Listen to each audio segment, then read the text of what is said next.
হাঁসে খুন করেছে মুরগি, তাই বিচার চেয়ে কাশীপুর থানায় দ্বারস্থ বিক্ষোভ। মানুষ মানুষকে খুন করলে তার নামে কেস হয়, কিন্তু ওয়েস্ট বেঙ্গলের ভাঙড়ে এক আজব কাণ্ড ঘটেছে। এখানে একটা হাঁস একটা মুরগিকে হত্যা করেছে, এই অপরাধে থানায় কেস হয়ে গেল। আশ্চর্য হলো এইরকমই ঘটনা ঘটেছে ওয়েস্ট বেঙ্গলের ভাঙড়ে। আমার স্ত্রী তসলিমা বেবি দুটি গরু কয়েকটি মুরগি পুষেছিলেন। এলাকাটা কাশীপুর এলাকা, কাশীপুর থানা। ওই হাঁসগুলো খুব হিংস্র। আমার মুরগি উঠানে ঘুরে বেড়ালেই ওর হাঁসগুলো তেড়ে আসতো। ভাইপো তার বউকে বলে কোনো লাভ হয়নি। শনিবার ভাইপোর একটি হাঁস আমার বাড়িতে এসে মুরগিকে কামড়ে ক্ষতবিক্ষত করতে লাগলো। শত চেষ্টা করেও মুরগিটাকে বাঁচাতে পারলাম না। ভাইপো দাঁড়িয়ে দাঁড়িয়ে খুব আমোদ করলো। বলতে গেলে অকথ্য ভাষায় গালাগালি করে বাকি মুরগিগুলোকে হাঁস দিয়ে খাইয়ে মারার হুমকি দিল। এলাকার মুরব্বীদের বলেও কোনো লাভ হয়নি, তাই অবশেষে থানায় এসেছি বিচার চাইতে। তিনি আরও বলেন, ওই মুরগিটি কয়েকদিন পর ডিম পারত। টানা 2 বছরে প্রায় 5000 ডিম পারত। তার আগেই সব শেষ করে দিল। গোটা বিষয়টি কাশীপুর থানার বড়বাবু শোনার পর ভাইপো শরীফুল মোল্লাকে থানায় ডেকে 2 দিনের মধ্যে ক্ষতিপূরণের টাকা দিতে বলা হয়েছে। মানে একটা মুরগি মেরে ফেলেছেন, মানে দেবে না তো তারা গাল ফিরছি,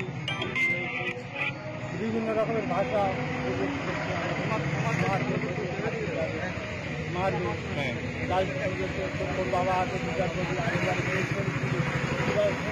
আপনার মুরগিকে কে মারলো? হাঁসে মেরে দিয়েছে। কার হাঁস? শরীফুলের হাঁস মেরে দিয়েছে। কি কামড়াকামড়ি করে, ঝগড়া করে? সেটা নিয়ে আপনি থানায় এসছেন? মানুষ মানুষকে খুন করলে তার নামে কেস হয়, কিন্তু ওয়েস্ট বেঙ্গলের ভাঙড়ে এক আজব কাণ্ড ঘটেছে। এখানে একটা হাঁস একটা মুরগিকে হত্যা করেছে, এই অপরাধে থানায় কেস হয়ে গেল। আশ্চর্য হলো এইরকমই ঘটনা ঘটেছে ওয়েস্ট বেঙ্গলের ভাঙড়ে। কে হয় আপনার? ভাইপো হয়, তাই তো? ভাইপোর বিরুদ্ধে অভিযোগ। তা পাড়ায় জানাননি নেতাদের? এলাকাটা কাশীপুর এলাকা, কাশীপুর থানা। কি নাম আপনার? কত টাকা ক্ষতিপূরণ চাইছেন আপনি? এইটা বাজার হিসাবে যা মূল্য সেটাই। তাও কিরম দাম এখন একটা মুরগির? 200 টাকা দাম হচ্ছে। 200 টাকা দাম হতে পারে।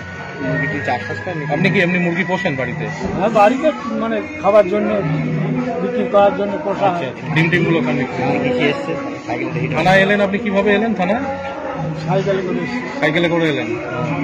বড়বাবু কি আশ্বাস দিয়েছে আপনাকে ব্যবস্থা নেওয়ার? কি নাম আপনার? জোরে বলেন নামটা। মোহাম্মদ আলী মোল্লা। মোহাম্মদ আলী। ঠিক আছে।